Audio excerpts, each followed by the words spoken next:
Nicolas Bovy, né le 6 décembre 1928, père de 3 enfants, mais aussi grand-père de 6 petits-enfants, auxquels je suis très attaché. Je crois qu'il m'aime bien aussi, et pour lesquels il m'est très agréable de reprendre mes livres scolaires parfois, pour leur réciter quelques poèmes, de façon à les attirer vers cette belle langue qui est la nôtre et qui est quand même fait partie du patrimoine et qu'on a trop tendance aujourd'hui à laisser péricliter. Alfred de Vigny.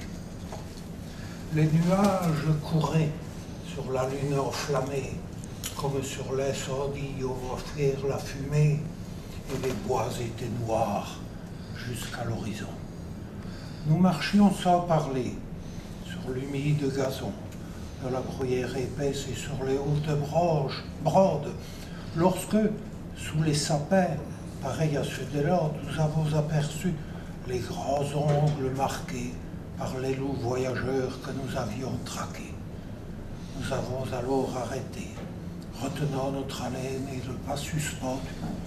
Mais ni le bois, ni la plaine ne lançaient de soupirs dans l'air. Seule la girouette, en deuil, criait au firmament, car le vent, bien élevé au-dessus des airs, n'effleurait à ses pieds que les tours solitaires et les chênes d'en haut, contre le roc penché, paraissaient à ses pieds, accroupis et couchés. Rien ne bruissait donc.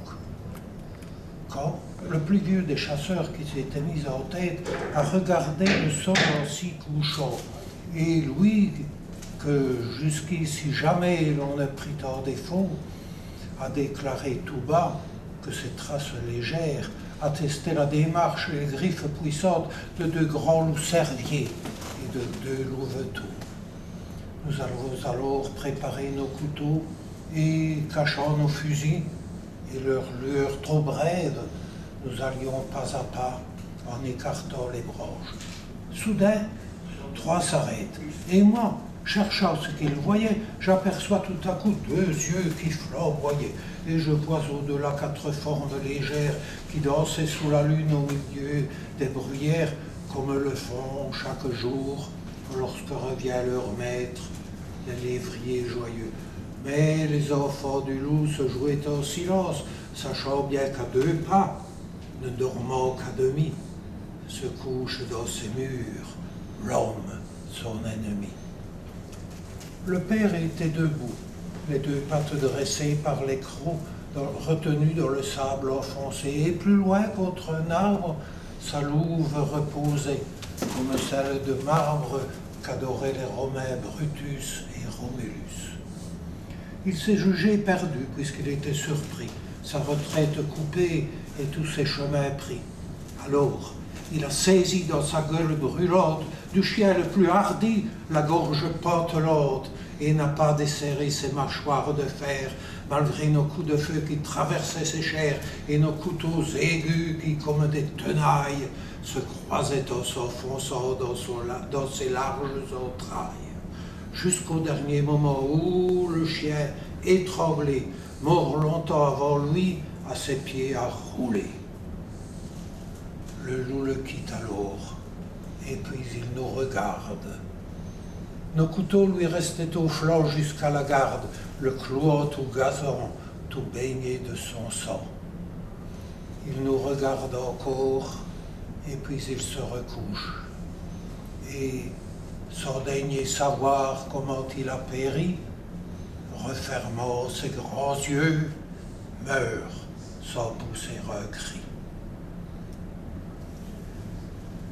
J'ai reposé ma tête sur mon fusil sans poudre et n'ai pu me résoudre à poursuivre sa louve et ses fils qui, tous 3, avaient voulu l'attendre et, comme je le crois, sans ces 2 louveteaux, la belle et sombre veuve ne l'eût pas laissé seule subir la grande épreuve, mais son devoir était de les sauver, afin de leur apprendre à bien souffrir la faim, à ne jamais entrer dans le pacte des villes que l'homme passe avec les animaux serviles qui chassent devant lui pour avoir le couvert des premiers occupants des bois et du rocher. Hélas, ai-je pensé, malgré ce grand nom d'homme, que j'ai honte de nous, débiles que nous sommes. Comment on doit quitter ce monde et tous ces maux, c'est vous qui le savez, sublimes animaux. Quand on sait ce qu'on fait, ce qu'on fit sur terre et ce qu'on laisse, seul le silence est grand, tout le reste est faiblesse. Oh, je t'ai bien compris, sublime voyageur, et ton dernier regard m'est allé jusqu'au cœur. Il disait, si tu peux, fais que ton âme arrive, à force de rester studieuse et pensive, jusqu'à ce haut niveau de sublime vertu où, naissant dans les bois, je suis d'abord monté. Gémir, prier, pleurer est également lâche. Fais énergiquement ta longue et lourde tâche dans la voie où le sort a voulu t'appeler, puis, comme moi, souffre et meurt sans parler.